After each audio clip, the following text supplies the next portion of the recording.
this is my experience with the Pleiadian. I guess, again, Mom passed away in 88, and I had a hard time after that, and my cousin came to visit in New York, and we met, and when she saw me, she realized I was not in a good place, and she was studying at being a shaman, and she was out west in Santa Fe, New Mexico, and she invited me back. So 2 weeks later, I was in Santa Fe. And it was, again, an incredible experience because at that time, I was traumatized by my mother's passing, but at the same time, I was also very open to a lot of metaphysical teachings, and I already knew a lot about Native American, and going out to say, Santa Fe, oh my, talk about, almost like Candyland for me. But I needed a lot of healing. And so the first course of action that she had for me was literally to heal and to make sure that I was in safe, sacred ground while I was healing, and that, there was a positive outcome. So now she was house sitting. It was a mansion, but it's a ranch out there, right? But it was a fortress. It was incredible. The whole thing was completely surrounded in a fortress of what I guess called that adobe, where it's that sandy, cementy looking kind of structure.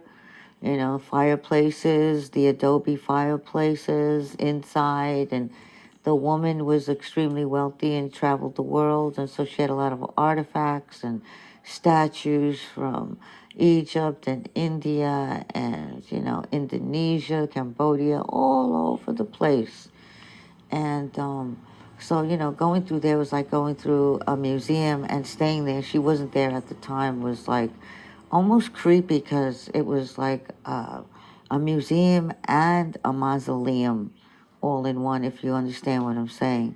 A lot of spiritual energy that I was afraid of. Empathic I was, so I felt things that I did not understand whatsoever. So anyway, it started out with, making sure that she placed crystals all around my bed the first night to make sure that I always slept in a very safe, surrounded environment, that nothing could come in while I was sleeping to harness my energy or to give me nightmares or whatever. All these things were new to me. It was great. I finally was able to sleep, and she took me through the beautiful mountainside and showed me the rivers and the beautiful red, sandy, mountainous terrain that I love that color so much. And anyway, by the end of my stay and my healing with her, she took me, she said, I'd like you to meet some of my friends in Santa Fe, in the town of, I'd like to take you to one of my meetings, and these people are really special to me. They come from everywhere. Now, when she said they came from everywhere, she wasn't kidding, because when I walked through that door and I saw the array of characters, I did not know what planet these people came from. The only one that I recognized was a guy that looked like a pirate that literally just came off a pirate ship. It was interesting, to say in the least, and it frightened me a bit. But anyway, she wanted to introduce me to different things, to open my mind, and she wanted to introduce me to what they were calling channeling. All right, channeling. What the hell is channeling? Well, when someone has, I guess, the sensitivity and also gives the permission to allow an entity or a frequency, something other than human, okay, come into them, speak to them, through them, communicate to others who may be listening. Okay, great. All right, wonderful. Oh, I felt like I was in a 1920s, 1930s seance movie. Okay, here we go.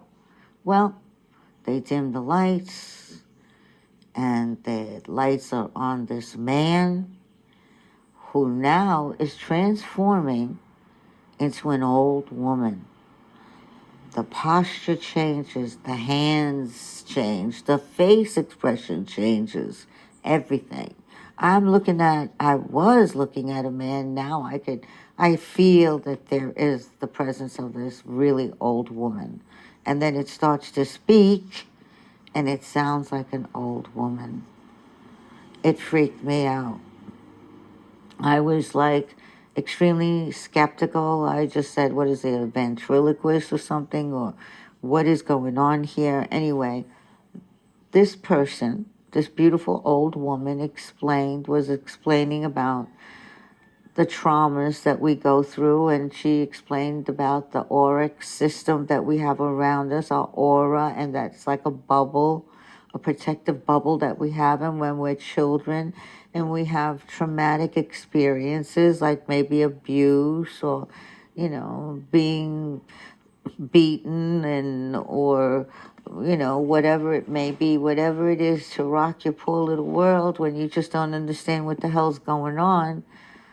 Things like rape, depending on the trauma, it rips a piece of your auric fields, like it slashes it. And in that slash, the entities and the dark forces are allowed now to come in, pass through your little auric, beautiful, innocent field, and now start harnessing your energy. So it's really interesting, because I thought about, my childhood and what it was like, and she started saying that what happens after that is that most of the children that are traumatized have an incredible imagination, because they have to put themselves in another place while they're going through this pain or horror or torture or abuse or whatever it may be, so that they can survive. So, and if you're empathic at the same time, well, there's a lot going on.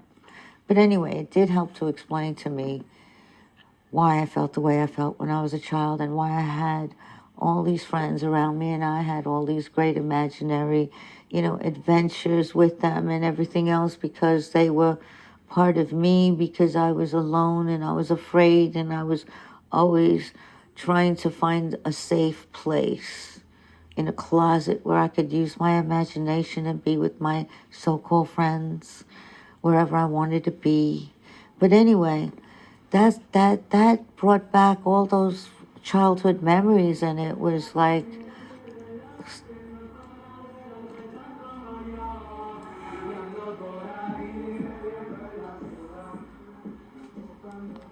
and it was a time that I could at least, understand what had just happened to me as a child, and how I carried that through all these years.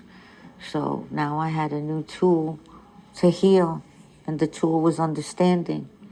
But anyway, the second part of this little show, because goodness, that was a show. Like I said, that to me was like a movie in the 20s or 30s, a little seance. We go now to where we're going to do a little travel, they say. And I'm going, okay, we're going to travel. Where are we going? Well, we're going to do a little astral traveling.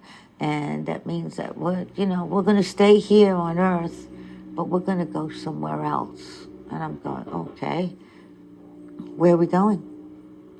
Well, we're going to the Pleiades. The Pleiades. And they look at my face and they know I do not know what the hell they're talking about. So they said, go get the book. And somebody goes get the book. And the book, it says UFO. UFOs on the front cover. I go, oh, Lord have mercy. Okay. And, there's little papers marking off sections. They open it up. There's the Seven Sisters, the Pleiades, big page so I can see it in my face. This is where we're going. Okay, I know those stars. I've seen those stars ever since I was a little girl. I love those stars.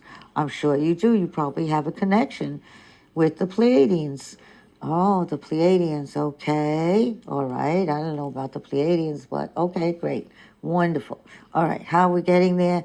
We're going to go through a wormhole. Okay. She doesn't understand. Let's show her something else.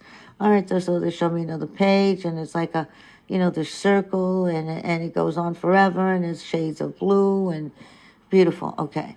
That's how we're going to travel. We're going to astral travel through this wormhole, they were calling it. It could be a portal, it could be a stargate, anything you want to call it. Okay, we're going to go through there, and that's going to get you to the Pleiades. Okay, fine. So they start in with us, little meditation in the first to get us ready, breathe this, that, the other thing. And as soon as they say we're going through the portal, I'm gone. I am flying through this wormhole, portal, stargate, whatever the hell you want to call it, shades of blue, iridescent, flying so fast. And I see this light coming towards me. And as the light is coming towards me, I can feel my body slowing up and floating. And it floats out into this light. And all of a sudden, there's this huge, tall being standing in front of me, and it's blue. And I feel this incredible love coming off this being. And I'm literally floating to it, up to its shoulders, because I'm too short, if I was standing on the ground, to be able to embrace him. And I put my arms around him, and I feel this, I guess you have to call it the Christ conscious love, because there's no sexual connotation to it.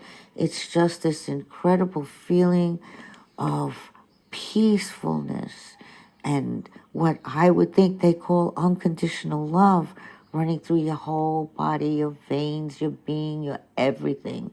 All I know is I had my arms wrapped around him, and I opened my eyes, and I see all these beautiful little beings around me trying to touch me like I was something special that had dropped in, and they knew me, or they knew of me, and they wanted to touch me and be with me. And then what do I feel but pain? I feel pain, and somebody pulling me, and poof, I'm back in my chair, back in this place. And I don't want to be there. I want to be where I just was. And I feel scared. I feel humiliated. I feel fearful. I don't want to share anything with anybody that I just experienced. I'm crying. Everybody wants to know what happened. Why didn't I come back? They were so scared. What happened? I finally calmed down. I tell them as much as I can remember, and all I want to do is run out of there and get the hell out of there and just go home. It was so much to process for me, because that feeling of unconditional love was so beautiful. And then the story before that with the older woman talking about the childhood and the pain. It was almost as if the two were together. It was almost as if the Pleiadian came in at that time to just like cleanse what happened in the past. Let it go. We love you. You are loved. You are not alone. You have never been alone, and you will never be alone. You are part of the Christ consciousness. That's what you felt, and that's what you believe, and will always be here for you. And so, to this day, again, I'm an artist. I did have to paint my little Pleiadian with the little beings, and I can look at it when I want to, and I can feel it when I want to. I can bring it back in my memory when I want to. Then I know that it is real and it is possible. Whether it happened in the past or in the future, if you believe there is no time, it doesn't really matter, does it?